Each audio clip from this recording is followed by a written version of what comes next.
let's see in detail interchange in states of matter, how it is going to be happen.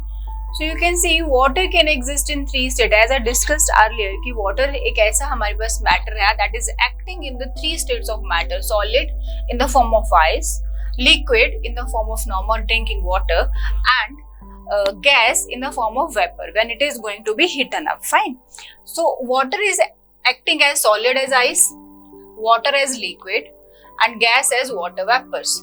You can see in the diagram, यहाँ पे दिया हुआ है हमने एक picture, उसमें क्लियरली दिख रहा है सॉलिड स्टेट में हमारे पास आइस का पीस है, and when ice is converted into liquid, you can see it is written over there melting, ठीक है, और उसको बोला जाता है लेटेंट हीट एब्जॉर्ब. अभी लेटेंट हीट क्या फिनोमिनन है, this is the new phenomenon which we are going to discuss in detail. But सबसे पहले हम प्रोसेसेस को समझ लें कि अगर इंटरचेंज ऑफ स्टेट हो रहा है तो कौन सा प्रोसेस कब एप्लीकेबल हो रहा है, और अगर इंटरचेंज ऑफ स्टेट और सॉलिड लिक्विड में जा रहा है तो इस फिनोमिनन का क्या नाम है.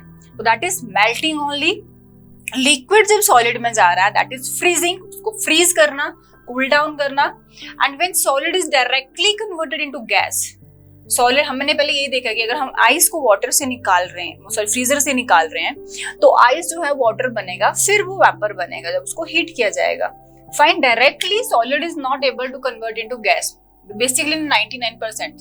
But there is also some cases like that, where solid is directly converted into gases, and that process is very very important, and the name of this process is sublimation. The name of this process is sublimation. इसमें भी latent heat absorb होएगा.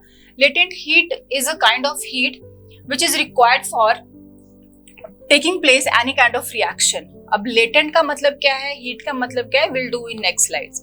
But अभी learn करेंगे हम कि जब solid liquid में convert हो रहा है, the name of the process is melting. Liquid again solid बन रहा है, the name of the process is freezing. And solid is directly converted into gas, then name of the process is sublimation. And when gas is directly converted into solid, because जब solid directly gas बन सकते हैं तो gas भी directly solid में आ सकता है, because reversible process interchange हो रहा है ना. solid can converted into gas and gas can again converted into solid. So that is the name of the process is deposition. और उस केस में हीट रिलीज होएगा. जब रिवर्सिबल रिएक्शन होएगा ना, कोई रिएक्शन होने के लिए हीट एब्जॉर्ब मतलब रिएक्शन हीट ले रहा है, टेम्परेचर गेन कर रहा है. बट रिएक्शन को जब वो नॉर्मल करे तो हीट रिलीज होएगा, टेम्परेचर जाएगा तो ही नॉर्मल स्टेट पे आएगा.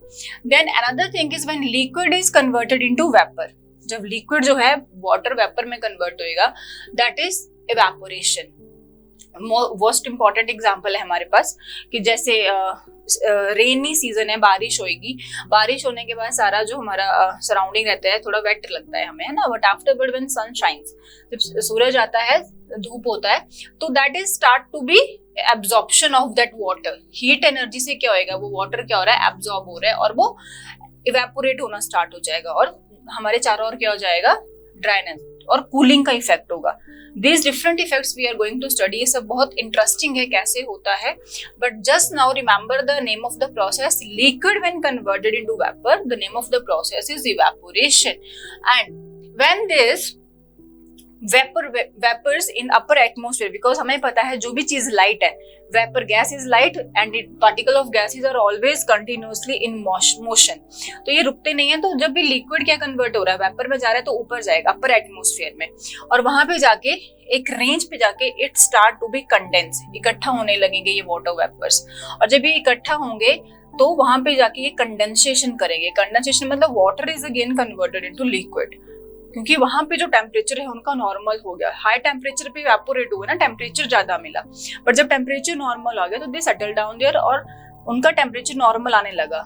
नॉर्मल आने का मतलब क्या है, यहाँ पे जा रहे हैं वेपर्स, यहाँ पे वाटर है. जब ये गए अपर एटमोस्फेयर में तो यहाँ पर जाके जो इनका टेम्परेचर था ये स्टेबल हो गए, इससे ज्यादा इनको टेम्परेचर नहीं मिल रहा है यहाँ पे. तो यहाँ पे जब ये जाएंगे तो ये स्टेबल हो जाएंगे और in the form of cloud condense होने लगेंगे. और जब कंडेंस होंगे और इनका वेट क्या होगा, ज्यादा हो जाएगा, then rain will be. Water cycle इन्हीं दो प्रोसेसेस पे बेस करता है, इवेपोरेशन एंड कंडेंसेशन. फाइन. तो यहाँ पे जब ये कंडेंसेट हो जाएंगे और अगेन ये किसमें कन्वर्ट होंगे, वाटर में. वाटर में जब ये कन्वर्ट होंगे तो क्या बना देंगे हमारे पास, name of the process is condensation.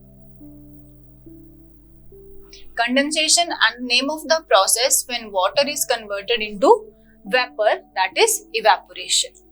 तो ये बेसिक हमारी प्रोसेसेस हैं जिनको हमने अभी तक समझना है कि कौन सा प्रोसेस कब होता है, कौन सा स्टेट चेंज हो रहा है, तो क्या प्रोसेस, अगर सॉलिड लिक्विड में कन्वर्ट हो रहा है तो विच प्रोसेस इज एप्लीकेबल, अगर liquid is converted into vapour तो विच प्रोसेस इज एप्लीकेबल।